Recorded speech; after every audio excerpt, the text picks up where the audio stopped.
ආයුබෝවන් යථාර්ථවාදීව ලෝකයේ දෙස බලන්නට සත්‍ය සිදුවීම් සම්පින්ඩනයක පුවත් දිගහැරුම ශ්‍රද්ධා රූපවාහිනී 6:30 ප්‍රධාන ප්‍රවෘත්ති විකාශය සමගින් මම ලකිදුණුවංග ප්‍රථමයෙන් සිරස්තල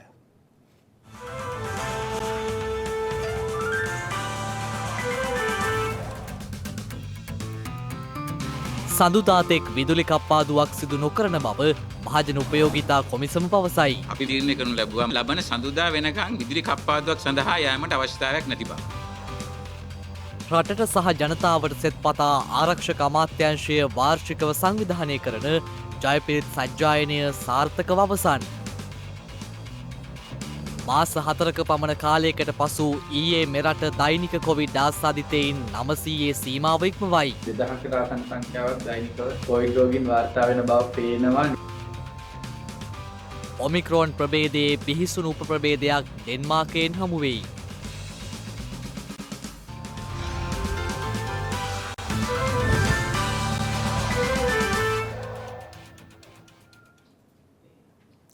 පසුගිය වසරේ සැප්තැම්බර් මාසයෙන් අනතුරුව යළිත් වරක් මෙරටින් දෛනික කොවිඩ් ආසාදිතයින් 900 සීමාව ඉක්මවා ඊයේ වාර්තා වුණා. එවැනි තත්ත්වයක් මත බොහෝ රෝහල්වල රෝහල් ධාරිතාවද ඉක්මවා යමින් පවතින බවයි මහජන සෞඛ්‍ය පරීක්ෂකවරුන්ගේ සංගමය සඳහන් කළේ.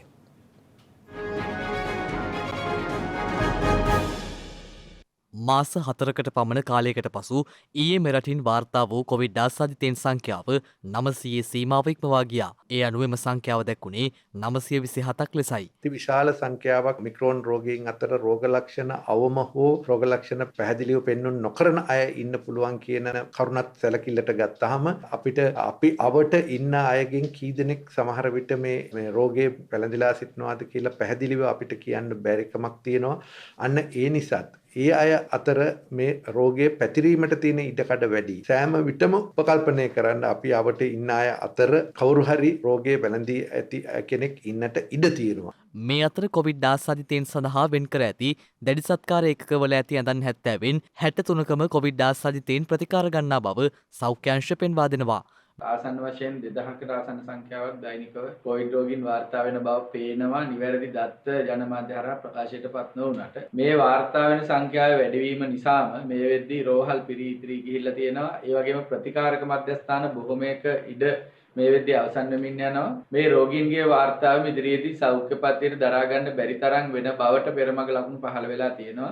මේ තත්ත්වය තවදුරටත් දිගින් දිගටම ඉදිරියේ වාර්තා වෙන්න ගත්තොත් දැනට අපිට තියෙන මරණ සංඛ්‍යාව අඩුවීමත් මීට වැඩියේ කාලයක් අපිට පවත්වාගෙන යන්න බැරි වේ. විශාල වශයෙන් මරණ සංඛ්‍යාවත් ඉහළ යන්න පුළුවන්. සෞඛ්‍ය පද්ධතියේ දරා ගැනීමේ හැකියාව අඩුවීමත් එක්කම විශාල වශයෙන් රෝගීන් වාර්තා වීම සහ රෝගේ පැතිරීමත් ඉහළ යන ඔමික්‍රෝන් ප්‍රභේදය නිසා ඔමික්‍රෝන් ප්‍රභේදයේ වාර්තා වුණත් ඔමික්‍රෝන් ආසාදිතයින්ටත් එන්නතේ මාත්‍රා 3ම ලබාගෙන තියෙනවා නම් රෝග ලක්ෂණ තීව්‍ර වීම සහ මරණය අවම කරගන්න පුළුවන් කියලා සංඛ්‍යා ලේඛන පෙන්නනවා. ඒ වගේම පරීක්ෂණ වාර්තා පෙන්නනවා. ඒ නිසා රෝගීන් කොතරම් වැඩි වුණත් ජීවිත ආරක්ෂා කර ගැනීම එන්නත් ලබා ගැනීමෙන් කරන්න පුළුවන් කියන එක ලෝක සෞඛ්‍ය සංවිධානය ඉතාම පැහැදිලිව ප්‍රකාශයටපත් කරලා තියෙනවා. මේ අතර කොළඹ ජාතික රෝහල ඇතුළු රෝහල් කිහිපයක කොවිඩ් පරීක්ෂණ කට්ටල අවසන් වීම හේතුවෙන් ගැටලු මතුව ඇති බවයි වාර්තා වන්නේ. එකක් තියෙනවා මේ රෝගීන්ගෙන් වැඩි දෙනෙක් තාම තදබල රෝගී තත්ත්වවල නැහැ. නමුත් රෝගීන් සංඛ්‍යාව ඉතාම වැඩි. රෝගීන් සංඛ්‍යාව වැඩිවීම සම්බන්ධයෙන් හේතු දෙකක් දකිනවා. කියන බහුලව පැතිරෙන වෛරසය ඔමික්‍රෝන් වෛරසයයි කියලා. ඒකේ පැතිරීමේ ශීඝ්‍රතාවය ඉතාම වැඩි ඩෙල්ටා ප්‍රභේදයට වැඩිය. දෙවෙනි එක තමයි සෞඛ්‍ය මාර්ගෝපදේශ වලින් බැහැරව කටයුතු කරන බව ගොඩක් පේනවා. අමාරු අය අඩුයි කියන එකෙන් මම අදහස් කරේ අර ඉස්සර වගේ ICU එකට දාලා වෙන්ටිලේට් කරන ඔක්සිජන් ඉතාම තදබල ලෙස අවශ්‍යතාවය අපි දකින්නේ අඩුවෙන්. ඒකට හේතුව දෙකක් තියෙනවා. පළවෙනි හේතුව තමයි ප්‍රතිශක්තිකරණ එන්නත් මාත්‍රාව දෙක හරියට ගත්තා. බූස්ටර් එකක් ගත්ත අය ගොඩක් ඉන්නවා. ඒ අයට හැදුනහම කොවිඩ් රෝගය ඒගොල්ලන්ගේ රෝග ලක්ෂණ ඉතාම අඩුයි. සමහර අයට රෝග ලක්ෂණ පෙන්නුම් කරන්නේම නැහැ. ඒගොල්ලෝ නිකන් ඇක්සිඩන්ටලි හම්බ වෙනවා. දෙවෙනි එක ඔමික්‍රෝන් වර්ගයේ රෝගය ටිකක් දරුණු තත්ත්වයට යන්නේ නැහැ. ඉතින් අපිට ජනතාවගෙන් ඉල්ලන්න තියෙන්නේ තමන්ගේ නියමිත මාත්‍රා දෙකත් බූස්ටර් එන්නතත් ගත්තේ නැති අය ඉන්නවනම් නොපමාව ඒක ලබා ගන්න කියලා.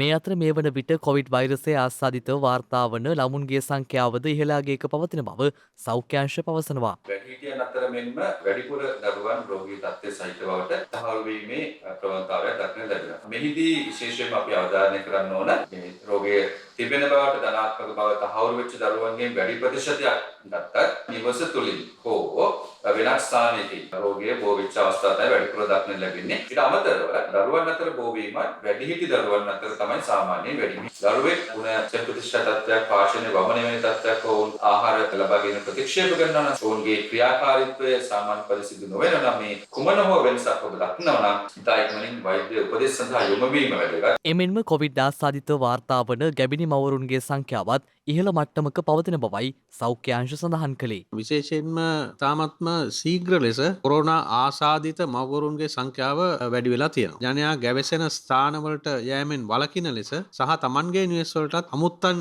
ගෙන්වා ගැනීම අඩු කරන ලෙස අපි මව්වරුන්ගෙන් ඉල්ලා සිටිනවා. සායනයකට පැමිණීමට ඇරෙන්න නිවසින් එළියට නොපැමිණ සිටියොත් හොඳයි කියලා අපිට කියන්න පුළුවන්. පහුගිය මාස 4 ඇතුළත කොරෝනා රෝගය නිසා කිසිම මමක් මිය ගියලා නැහැ. එන්නත ලබා ගැනීම නිසා තමයි මව් මරණ සංඛ්‍යාව ඉතාමත්ම පහළ තත්වයකට වැටලා තියෙන්නේ. මේ අතර මෙරට බූස්ටර් මාත්‍රාව ලබාගත් පිරිස මිලියන 5 සීමාව ඉක්මවා ගොස් තිබෙනවා. මේ වෙනකොට බූස්ටර් එන්නත ෆයිසර් වර්ගයේ බූස්ටර් එන්නත මිලියන 5ක් ලබාගෙන තිනවා ඊයේ හවස වෙනකොට. ඒක අපි එල්ල වෙන බාධා කිරීම මැද්දේ වුණත් ලැබපු ජයග්‍රහණයක් හැටියට සලකනවා. දිනකට 30000ක වගේ ප්‍රමාණයක් තමයි මේ වෙනකොට බූස්ටර් එන්නත ලබා ගන්නේ. ලබන සෙනසුරාදායෙන් එළවෙන සතිය ඇතුළත අපේ රටේ බහුතරයකට බූස්ටර් එන්නත ලබා දීලා මේ එන්නත් කරන වැඩපිළිවෙල පරිසමාප්තියට පත් කරන්න තමයි අපේ බලාපොරොත්තු තියෙන්නේ. අනිසි විදිහට බය වෙන්න අවශ්‍යත් නැහැ. ඒ වගේම මේක සුළු කොට තකන්නත් නරකයි. මේ අතර මේ වන විට වෛරසය ආසාදිතව රෝහල්වල ප්‍රතිකාර ලබන සමස්ත පුද්ගලයන් සංඛ්‍යාව 12205ක් වන අතර වෛරසය ආසාදිතව සිට සුවය ලැබූ සමස්ත පුද්ගලයන් සංඛ්‍යාව දැක්වෙන්නේ 5,77,30ක් ලෙසයි. සීක්‍ර ව්‍යාප්තියක් සහිත ඔමික්‍රෝන් ප්‍රභේදයේ නව උප ප්‍රභේදයක් ඩෙන්මාර්කයෙන් වාර්තා වී තිබෙනවා. ඒ පිළිබඳව විද්‍යාඥයින් සඳහන් කර ඇත්තේ එම උප ප්‍රභේදය ඔමික්‍රෝන් ප්‍රභේදයට සාපේක්ෂව බිහිසුණු බවින් මෙන්ම ව්‍යාප්ති වේගයෙන්ද ඉහළ බවයි.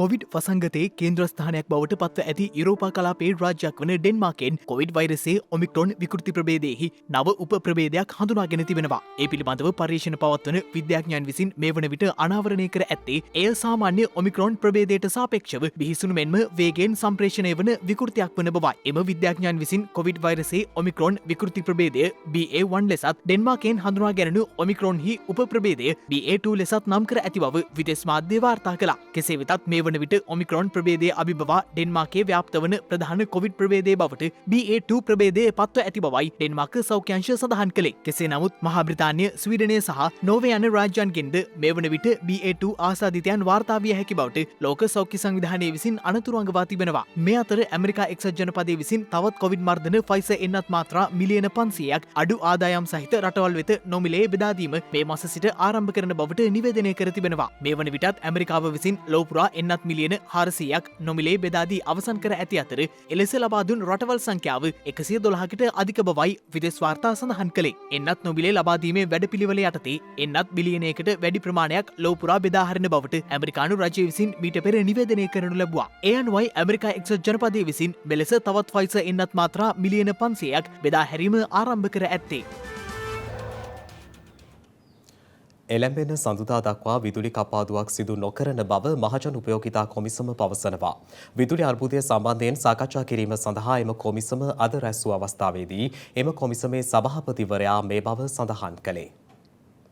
අපි තීරණය කරනු ලැබුවා මහජන උපයෝගිතා කොමිසම මගින් තියෙන දත්ත පරීක්ෂා කර බලලා විදුලිය ඩිමාන්ඩ් එක සප්ලයි එක බලලා අපිට ලබන සඳුදා වෙනකන් විදුලි කප්පාදුවක් සඳහා යෑමට අවශ්‍යතාවයක් නැති බව. හැබැයි හෙට දිනේදී මෙගාවොට්ස් 30ක පමණ ධාරිතාවයේ අඩුවීමක් තියෙනවා පීක් අවර්ස් වලදී. ඒ තත්ත්වය කළමනාකරණය කර ගැනීමට අපි ලංකා විදුලි බල මණ්ඩලයට දැන්නුවා. මම හිතන්නේ මේ අවස්ථාවේදී පාරිභෝගිකයන් විසිනුත් මම හිතන්නේ තමන්ගේ යම්කිසි කැපවීමක් තියෙන්න ඕන මේ තත්ත්වය කළමනාකරණය කර ගැනීම සඳහා විදුලි බල මණ්ඩලයට සහ මහජන උපයෝගිතා කොමිසමට සහයෝගය දෙන්න ඕන. හෙට හවස 6:30 ඉඳන් 10:30 වගේ වෙන කාලය ඇතුළත අපි පාරිභෝගිකයන් උදක්ම බලාපොරොත්තු වෙනවා තමන්ගේ විදුලි පරිභෝජනය අඩු කරලා මේ අපිට මදි වෙන මෙගාවොට් 30ක පමණ ප්‍රමාණය කළමනාකරණය ගැනීමට අවශ්‍ය සහයෝගය දෙයි කියලා. අපිට කරන්න තියෙන්නේ මේ කාලය ඇතුළත තමන් පාවිච්චි කරන විදුලි උපකරණවල ප්‍රමාණය අඩු කරලා. ඒ කියන්නේ අපි දැන් ගෙදර ලයිට් 10ක් හරි 5ක් හරි දානවා නම් ඒක භාගයක් වගේ අඩු කරගන්න. ඒ වගේම තමන් AC පාවිච්චි කරනවා නම් ඒවා නිවලා දමන්න. ඒ වගේම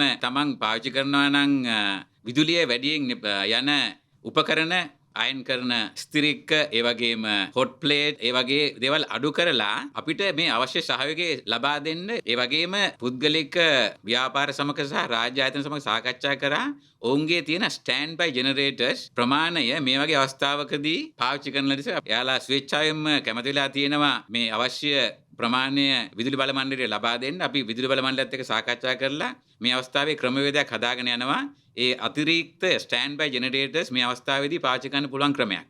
ලබල සඳුදා නැවත වාරයක් මේ ගැන සමාලෝචනය කරලා අපි තීරණයක් ගන්නවා සඳුදා ඉඳන් කොහොමද මේ තත්ත්වය කළමනාකර ගන්නේ කියලා. දැන් සෝජි අර බලාගාරය සම්බන්ධයෙන් කොහොමද ඒක නවත්තලා තියෙන්නේ වාර්ෂිකව කරනු ලබන අලුත් වැඩියා කටයුත්තක් සඳහා ඒ බලාගාරය කඩිනමින් දවස් 7ක් 6ක් වැනි කාලයක් ඇතුළත නැවත පද්ධතියට ඇතුළු වීමට නියමිතයි. ඒ වගේම සඳුදාට නොරොච්චෝලේ ගල්ලංගුරු බලාගාරය නැවත පද්ධතියට එක්වෙන්න සියලුම කටයුතු සූදානම්. ඒ නිසා මම හිතන්නේ ලබන සුමාන වෙනකොට මේ අපේ මේ තියෙන ප්‍රශ්නය යම් තාක් දුරකට සමනය වෙයි කියලා අපි බලාපොරොත්තු වෙනවා. මේ වන විට ඩෙංගු රෝගයේ තුන්වන කාණ්ඩයේ රෝගීන් මෙරටින් හමුවීම ආරම්භ වී ඇති බව ජාතික ඩෙංගු මර්ධන ඒකකය පවසනවා. මෙම තත්ත්වය සහ ඩෙංගු රෝගය නිවාරණය සහ පාලනය සඳහා ගෙන ඇති ක්‍රියාමාර්ග ගැන දැනුවත් කිරීම සඳහා අද මාධ්‍ය හමුවක් කැඳවා තිබුණා.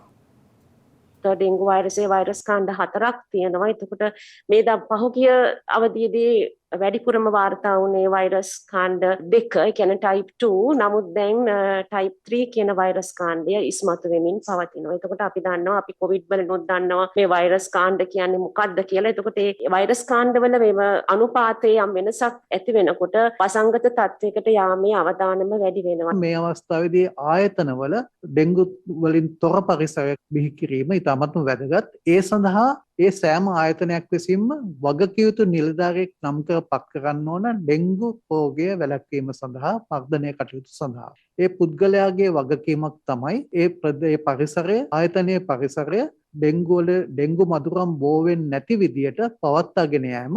ඒ වගේම ඒ කරන කටයුතු සෑම මාසකම සෞඛ්‍ය වෛද්‍ය නිලධාරී වෙත වාර්තා කරන්න ඕන. එතකොට සෞඛ්‍ය වෛද්‍ය නිලධාරීට පුළුවන් වෙනවා අවශ්‍ය තාක්ෂණික උපදෙස් ලබා දෙන්න වගේම ඒ කටයුතු නියාමනය කරන්න. දරුවෝ පාසල් යන වයසේ ඒ වගේම කුඩා දරුවෝ ඉතාමත්ම වැදගත් වෙනවා. මොකද මේ ඩෙංගු රෝගයෙන් යම්කිසි විදිහකින් මාරාන්තික වුණොත් මරණකොට වැඩියෙන්ම අවධානමට යොමු වෙන කාණ්ඩයක් තමයි ඒ. ඒ වගේම මේ මදුර දෂ්ට කරන්නේ උදේ වරුවේ වගේම හවස කකුල වැටෙන. මේ වෙලාවට එලිමහනේ තමයි මේ දරුවෝ ඉන්නේ නැත්නම් පාසලේ. අඩුම ගානේ සතියකට වතාවක් මේ පරිසරය පරීක්ෂා කිරීම දරුවෝ සහභාගී කරගෙන ඉතාමත්ම වැදගත් වෙනවා. ඒ වගේම යම්කිසි දරුවෙකුට උණ හැදුනොත් වහාම වෛද්‍ය ප්‍රතිකාර ලබා දීමටත් ඒ වගේම වෛද්‍ය උපදෙස් ලබා ගැනීමටත් ඒ සෞඛ්‍ය අංශ වලට දැන්වීමත් සිදු කළ යුතුයි. එතකොට අපි දන්නවා මේ දරුවෝ පාසලට එනකොට අපිට පුළුවන් මදුරු විකර්ෂකයක් මේ ඖෂධ තියෙනවා බෙහෙත් වර්ග තියෙනවා ඇඟේ ගාන ආලේප කරන මදුරුවන් පළවා හරින නැත්නම් ඒ මදුරු විකර්ෂක ඇඟේ ගෑපුවාම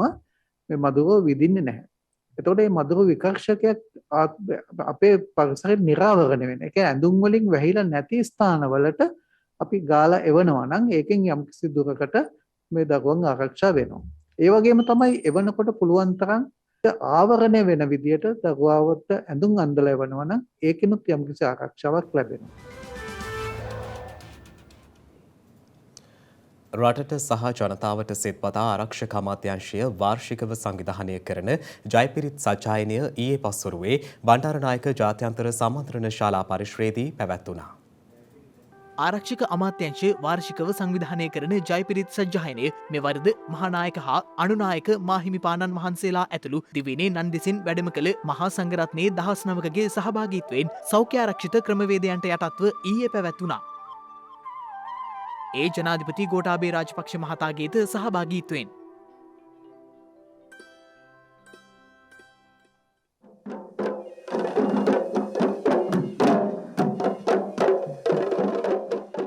එහිදී සධාතුක කරඬුව සහ පිරුවානා පොත් වහන්සේ ආරක්ෂක ලේකම් විශ්‍රාමික ජෙනරාල් කමල් ගුණරත්න මහතා සහ ජනාධිපති ලේකම් ගාමිණී සේනරත්න යන මහත්වරු විසින් වැඩම කර වූ අතර ජනාධිපතිවරයා විසින් සධාතුක කරඬුව පිරිත් මණ්ඩපයේහි තැන්පත් කර ගිලන්පස සහ අධිෂ්ඨාන පූජාවෙන් පසු මහා සංඝරත්නයට පිරිත සඳහා ආරාධනා කරනු ලැබුවා.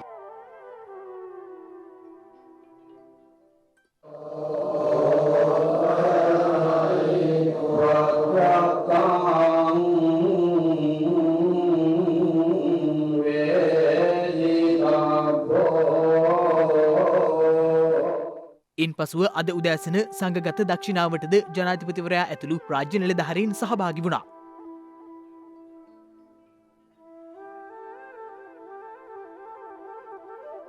ජනාධිපති ලේකම් කාර්යාලය ස්විදේශ කටයුතු ආරක්ෂක බුද්ධ ශාසන ආගමික හා සංස්කෘතික කටයුතු අමාත්‍යංශය ආරක්ෂක මාණ්ඩලික ප්‍රධානී කාර්යාලය ත්‍රිවිධ හමුදාව ශ්‍රී ලංකා පොලිසිය සහ සිවිල් ආරක්ෂක දෙපාර්තමේන්තුව විසිනුයි මෙම පුණ්‍ය මහෝත්සවයේ උදෙසා දායකත්වය ලබා දෙනු ලැබුවේ.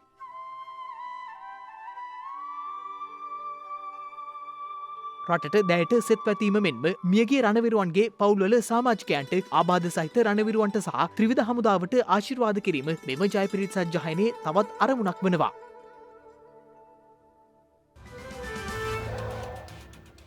වෙළඳ පොළ තුළ මේ වන විටත් සිමෙන්ති මෙට්‍රික් ටොන් මිලියන 3ක අඩුවක් පවතින බව ශ්‍රී ලංකා ඉදිකිරීම්කරුවන්ගේ සංගමය පවසනවා. එම සංගමේ සභාපති සුසන්ත සෙනවිරත්න මහතා පවසන්නේ මේ හේතුවෙන් ක්‍රියාත්මක කර ඇති රාජ්‍ය ව්‍යාපෘති නියමිත කාලයට අවසන් කර බහර දීමට අපහසු වන බවයි. ශ්‍රී ලංකා ඉදිකිරීම්කරුවන්ගේ සංගමය පවසන්නේ රට තුළ පවතින සිමෙන්ති හිඟේ හේතුවෙන් ඇතැම් වෙළඳුන් අධික මිල ගණන් යටතේ සිමෙන්ති අලෙවි කරමින් සිටින බවයි. එම නිසා එම සංගමය රජයෙන් එල්ලීම් කර ඇත්තේ සිමෙන්ති මිල පාලනය සඳහා වහාම මැදිහත් වන ලෙසයි. පසුගිය වර්ෂයට අවශ්‍ය කරන සිමෙන්ති මෙට්‍රික් ටොන් මිලියන 7ක් ලංකාවේ පරිභෝජනයට ලබා ගැනීමට නොහැකි වුණා. ඒ නොහැකි වීමෙන් මෙට්‍රික් ටොන් මිලියන 3ක අඩුවක් වෙළඳ පොළ තුල මේ වෙනකොටත් තියෙනවා. ඒක පියව ගන්න දැන් මේ වෙනකොටත් බැරි වෙලා තියෙනවා. මේ නිසා දැනටත් වෙළඳ පොළේ විශාල වශයෙන් හිගයක් තියෙනවා. ඒ සෙන්ට්‍රල් හයිවේ එක යනවා. මොරටුව වෙරළබඩ මාර්ගයේ යනවා. ලංකාවේ පාලම් 8000ක් ඉඳිවෙමින් පවතිනවා. කිලෝමීටර් ලක්ෂය ව්‍යාපෘතිය දැනට කරගෙන යනවා. ඉතින් මේවට අත්‍යවශ්‍ය භාණ්ඩ යකඩ සිමෙන්ති. මේව නැතුව කොහොමද මේවල ප්‍රෝග්‍රස් පෙන්වන්නේ ආයතන වලට? ඉතින් ඒ නිසා මේවල දැඩි අසිරුතාවයකට පත් වෙලා ඉන්න ඉදිරිම් කර්මාන්තය සහ ඉදිකිරීම්කරුවෝ. ඒ වගේම සිමෙන්ති හිගය නිසා ඇතිවී තිබෙන මිල ඉහළ යාම. මේ මිල ඉහළ යාම රජය විසින් තාමත් පාලනය කිරීමට නොහැකියාවක් ඇති වෙලා තියෙනවා. ඒකට ප්‍රධාන හේතුව වෙලා තින්නේ මිල පාලන අධිකාරිය විසින් මේ මිල පාලනයක් නොකිරීම. පෙරේදා වෙනකොට ලංකාවට ආයනයනය කෙරුවා මෙට්‍රික් ටොන් 22000ක් සිමෙන්ති. ඒ සිමෙන්ති පැක් වලින් ගත්තොත් 4,40,000ක්. තවත් නැවක් ආවා මෙට්‍රික් ටොන් 9,200ක්. ඒක පැක් වලින් ගත්තොත් පැකට් ලක්ෂ 2ක්. ඉතින් මේවා දැන් මේ වෙනකොට වෙළඳ පොළට නිකුත් වෙමින් පවතිනවා. රුපියල් 1575ක් ගහලා තියෙන සිමෙන්ති කොට්ටේ ආනයනය කරන සිමෙන්ති වල අද ගන්න වෙලා තියෙන 1900ට රත්නපුරේ 2100. ගාල්ල මාතර හම්බන්තොට එහෙම ගන්න බෑ මොනම හේතුව නිසාවත්. මේ ආනයනකරුවන් විසින් ගෙන්නන ලද සිමෙන්ති ලංකාවේ ඩීලර්ස්ලා අරන් ඒගොල්ලොන්ගෙන් මාෆියාවක් ඇති කරගෙන මේ හිගය නිසා අධික මිලකට වෙළඳ පොලේ නිකුත් වෙනවා. ඒ නිසා අපි කරුණාකරලා ආණ්ඩුවෙන් බලධාරීන්ගෙන් ඉල්ලා හිටින්නේ මේක මේ මිල පාලනය අතාරින්න එපා. තැපැල් දෙපාර්තමේන්තුව සනස සාමාන්‍ය රක්ෂණ සමාගම සමග එක්ව තෙවන පාර්ශව රථවාහන රක්ෂණ යෝජනා ක්‍රමය ආරම්භ කිරීම අද සිදු කෙරුණා. මෙම අවස්ථාව සඳහා ජනමාධ්‍ය අමාත්‍යංශයේ ලේකම් අනුෂ පැල්පිට මහතා, රජයේ ප්‍රවෘත්ති අධ්‍යක්ෂ ජෙනරාල් මොහාන් සමරනායක මහතා, තැපැල්පති රංජිත් ආරියරත්න මහතා, සනස සාමාන්‍ය රක්ෂණ සමාගමේ සභාපති ටිෂාන් සුබසිංහ මහතා ඇතුළු නිලධාරීන් පිරිසක් සහභාගී වුණා. සනස කියන්නේ මේ රටේ සාමාන්‍ය මිනිස්සුන්ගේ හිතේ මුල් බැහැගත් ආයතනයක්. මිනිස්සුන්ගේම මුදල් එකතු කරලා මිනිස්සුන්ටම ණය දීලා මිනිස්සුන්ගේ ජීවිත සාර්ථක කරගන්න උදව් කරපු ආයතනයක්. තැපැල් දෙපාර්තමේන්තුවත් එහා සමානවම මිනිස්සුන්ගේ ජීවිත නගා සිටීමට විවිධ ආකාරයෙන් මැදිහත් වෙච්ච ආයතනයක්. ඉතින් මේ ආයතන දෙකේ එකමුතුව තුල මහ ජනතාවට වඩා පහසු සේවාවක් සැපීමට හැකියාවක් ලැබෙනවා. ඒ නිසා මම හිතන්නේ මේ අද ආරම්භ කරන ව්‍යාපාරයේ රටේ මිනිසුන්ගේ ජීවන තත්ත්වය යම්කිසි මට්ටමකට පහසු කිරීම සඳහා වූ උපකාරයක් වෙනවා ඇතයි කියලා මම විශ්වාස කරනවා. තැපැල් දෙපාර්තමේන්තුව මේ රාජ්‍ය ආයතන මම හිතන්නේ නියෝජිත ආයතන විදිහට ආයතන 18ක් එක වැඩ කරනවා. මේ අද පටන් ගත්තේ තව අලුත් ගමනක්. අපේ කිරිවන්දනීය මහත්තයා ආචාර්ය කිරිවන්දනීය මහත්තයා ආරම්භ කරපු මේ සනසේ තියෙන සමාගමක් වන ශ්‍රී ලංකා සනස ජෙනරල් ඉන්ෂුරන්ස් කම්පැනි කියන එක සාමාන්‍ය රක්ෂණ සමාගමත් එක්ක එකතු වෙලා මේ මෙහි තියෙන තැපැල් කාර්යාලය උප තැපැල් කාර්යාලය 654 උප තැපැල් කාර්යාලය 3470 එකතු වෙලා තුන්වන පාර්ශ්වයන්ට වාහන රක්ෂණ ලබා දීමේ පහසුකමේ නියෝජිත ආයතනය. මම හිතනවා තැපැල් දෙපාර්තමේන්තුවේ වැඩේ ඔබතුමාලත් එක්ක එකතු වෙලා බොහොම සාර්ථකව කරන්න පුළුවන්. මොකද තැපැල් දෙපාර්තමේන්තුව මිනිසුන්ගේ පපුවේ ඇතුළට கிඳා බහැලා තියෙන ආයතනයක්. ඉතින් තැපැල් දෙපාර්තමේන්තුවේ තැපැල්පතිතුමාට අනිකුත් ජ්‍යෙෂ්ඨ නිලධාරීන්ට ඒ තැපැල් දෙපාර්තමේන්තුවේ ශක්තිය තියෙනවා, හැකියාව තියෙනවා. ඉතින් මම හිතනවා අපිට එකතු වෙලා ලොකු ගමනක් යන්න පුළුවන් කියලා. මෝටර් ඉන්ෂුරන්ස් දෙන්න ඕනේ සමාගමක් විදිහට සවයි වෙන්න. එතනින් තමයි අපිට යම්කිසි ලාභයක් එන්නේ. නමුත් අපිට ඕනේ ඇත්තටම ඉදිරියට ගිහිලා එතනින් ලාභ ගන්න ගමන් අනික් රක්ෂණ සමාගම් වලින් මාකට් එකට ඔෆර් කරන්නේ නැති හදන්න නැති ඉන්ෂුරන්ස් ප්‍රොඩක්ට් බිම් මට්ටමේ ජනතාවට ප්‍රයෝජනයක් වෙන ප්‍රොඩක්ට්ස් හදලා දෙන්න. එකම දේ තියෙන්නේ ඒ වගේ ප්‍රොඩක්ට්ස් වලින් අපිට ලොකු ලාභයක් බලාපොරොත්තු වෙන්න බෑ. මේකේ නිර්මාතෘ කිරිවන්දනීය මෙතුමා කිව්වේ මම මේ රක්ෂණ සමාගම හදන්න නායකත්වයේ දුන්නේ මේ තවත් මේ ගිහිල්ලා මෝටර් ඉන්ෂුරන්ස් සහ මේ ඒවා කරන්න නෙමෙයි. මේකේ අයදින් අන්තිකරම ප්‍රතිලාභය යන්න ඕනේ බිම් මට්ටමේ මිනිසුන්ට. මේ මෙහෙයුමක් පුංචි සතුන් පිරිසක් බේරා ගන්න. මේ ඒ ගැන කතාව. හොංකොං වල පුංචි මීයන් නැති කළ ස්ථානවලින් පසුගිය දවසක ඒ මීයන් ඉවත් කරගන්න කියලා නියෝග නිකුත් වෙනවා. ඒ කොවිඩ් වෛරසය මේ පුංචි මීයන්ගෙන්ද බෝවන බවට අනාවරණයක් ඉදිරිපත් වීමත් එක්ක. එනිසාම මීයන් නැති කළ අයිතිකරුවන් මීයන් ඉවත් කර දමන්න කටයුතු කරනවා. මේ අතරේ මේ පසුපස යන්නේ මීයන්ට හිරිහැරයක් කරන්න එපා කියලා බැගෑපත් වෙන ස්වේච්ඡා පිරිසක්. 3000ක් විතර ස්වේච්ඡා පිරිසක් මේ විදියට එකතු වුණේ අර පුංචි මීයන් බේරගන්න.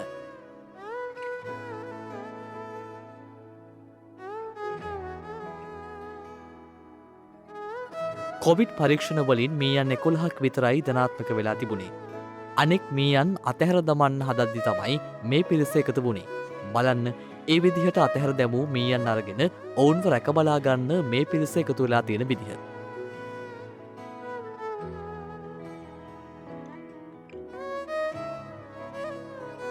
මේ පිරිස නැත්තම් පුංචි මීයන් මැරෙන්න පවා ඉඩ තියෙනවා. මේ විදියට අතහැර දැමූ මීයන් Tamanගේ නිවෙස්වල ඇති කරන්න මේ පිරිස කටයුතු කරනවා.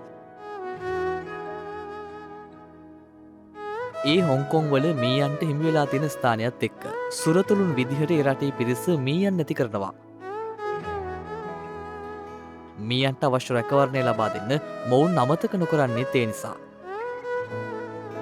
අවසානයේ හැමදෙනාටම මේක ලොකු සතුටක් ගෙනත් දුන්නා. ඔවුන් කියනවා වෛරසයක් පැතිරෙන මේ කාල සීමාවෙදී එකිනෙකාට උදව් කරන්න ඕනේ කියලා අපි ඉගෙන ගත්තා කියලා. ඒ අතරේ මේ අහිංසක සතුන් නැතිනම් ඒකෙන් වැඩක් නැහැ කියලා. පුංචි පුංචි තැන්වල තියෙන ලොකු සතුට ඔවුන් අත්විඳේ කරුණාවේ දයාවේ ලස්සන සිතුවිලිත් එකතු කරගෙන. අපිටත් පුළුවන් නොහිතන තැන්වල කරුණාව දයාව ලස්සනට බෙදලා දෙන්න.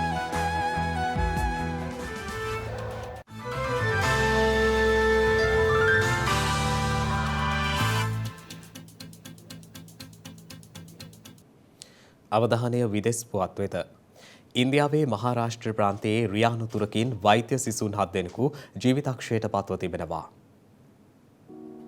ඉන්දියාවේ මහාරාෂ්ට්‍ර ප්‍රාන්තයේ සිදු වූ රිය අනතුරකින් වෛද්‍ය සිසුන් 7 දෙනෙකු අවාසනාවන්ත ලෙස ජීවිතක්ෂයට පත්ව ඇති බව ඉන්දිය මාධ්‍ය වාර්තා කළා. එලෙස එම අනතුරින් මියගිය වෛද්‍ය සිසුන් අතර ಭಾರತೀಯ ජනතා පක්ෂයේ මහාරාෂ්ට්‍ර ව්‍යවස්ථාදායක සභාවේ මන්ත්‍රීවරයෙකුගේ පුත්‍රයාද සිටින බවයි ඉන්දිය මාධ්‍ය වාර්තා සඳහන් කළේ. එම වෛද්‍ය සිසුන් පිරිස සිය විභාගයක් අවසන් කොට පසුගියදා රාත්‍රී 12ට පමණ නාග්පුර් සිට යවත්මල් දක්වා අතිවේගී මාර්ගයේ ගමන් කොට තිබෙනවා. ඒ අතරතුර බදාදී ගංගාව මතින් වූ පාලමෙන් ගමන් කරන අවස්ථාවේ අධික වේගයේ හේතුවෙන් ජීප් රථය පාලනය කර ගැනීමට නොහැකි වීම නිසා පාලමේ ආරක්ෂක බැම්ම කඩා පහළට විසිවී ගොස් ඇති බව ප්‍රාන්ත පොලිසිය සඳහන් කළා. අනතුරින් එම වෛද්‍ය සිසුන් ගමන්ගත් SUV ජීප් රථය අඩි 40ක් පමණ පහළට පෙරළී ගොස් තිබෙනවා.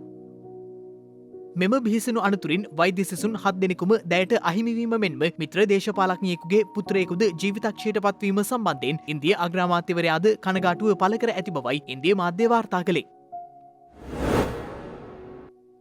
යුක්‍රේනය වෙත නේටෝ සංවිධානය ඇතුළුවීම තහනම් කරන ලෙස රුසියාව කළ ඉල්ලීම ඇමරිකා එක්සත් ජනපදය විසින් ප්‍රතික්ෂේප කර තිබෙනවා. යුක්‍රේන අර්බුදය විසඳීම සඳහා රුසියාව සිදු කළ ඉල්ලීම්වලට ප්‍රතිචාර දක්වමින් ඇමරිකානු රාජ්‍යලේකම් ඇන්ටනි බ්ලින්කන් විසින් මේ බව ප්‍රකාශ කර ඇති බවයි විදේශ මාධ්‍ය වාර්තා කළේ. ඒ අනුව එම අර්බුදයට රාජ්‍යතාන්ත්‍රිකව විසඳුමක් ලබාදීමට ඇමරිකාව සූදානම් බවද රාජ්‍යලේකම්වරයා විසින් ප්‍රකාශ කර තිබෙනවා. මේ අතර රුසියාව විසින් සිදු කළ අදාළ ඉල්ලීම සම්බන්ධයෙන් නේටෝ සංවිධානයේ මහලේකම් ජෙන්ස් ස්ටෝලන්බර්ග් විසින්ද ප්‍රතික්ෂේප කර ඇති බවයි වාර්තා වන්නේ.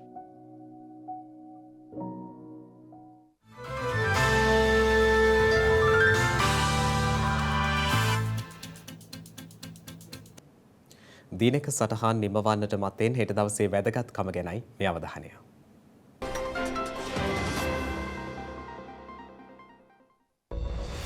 හෙට ජනවාරි 28 වැනිදා ගෝලීය යහපැවැත්ම උදෙසා එකිනෙකා හට උපකාර කිරීමේ අරමුණින් ප්‍රජාවක් ලෙස ගෝලීයව එකමුතු වීමේ ජාත්‍යන්තර දිනය සෑම වසරකම ජනවාරි මාස 28 වන දිනට එනම් හෙට දිනට යෙදී තිබෙනවා. එම දිනේදී විපතරපත් වැසියන් උදෙසා ගෝලීයව ප්‍රජාව විසින් සිදු කළ උපකාර සිහිපත් කිරීම සිදු කරන අතර එම සහයෝගිතාවය පවත්වාගෙන යාම සඳහා දිරිමත් කිරීමද සිදු කරනවා.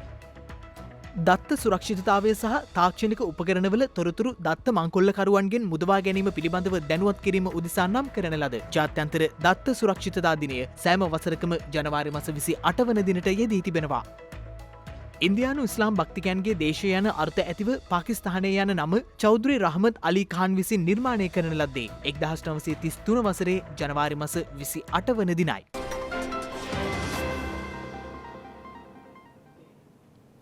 ඒ සමගින් ශ්‍රද්ධා ප්‍රධාන ප්‍රවෘත්ති විකාශය නිමාවට පත්වනවා. හමුවෙමු හෙටත් සවස 6:30ට. තෙරුවන් සරණයි. නම බුද්ධාය. මෙවැනි වැදගත් පුවත් නැරඹීම සඳහා ශ්‍රද්ධා TV News YouTube channel එක subscribe කර සීනුව සලකුණ වන්න.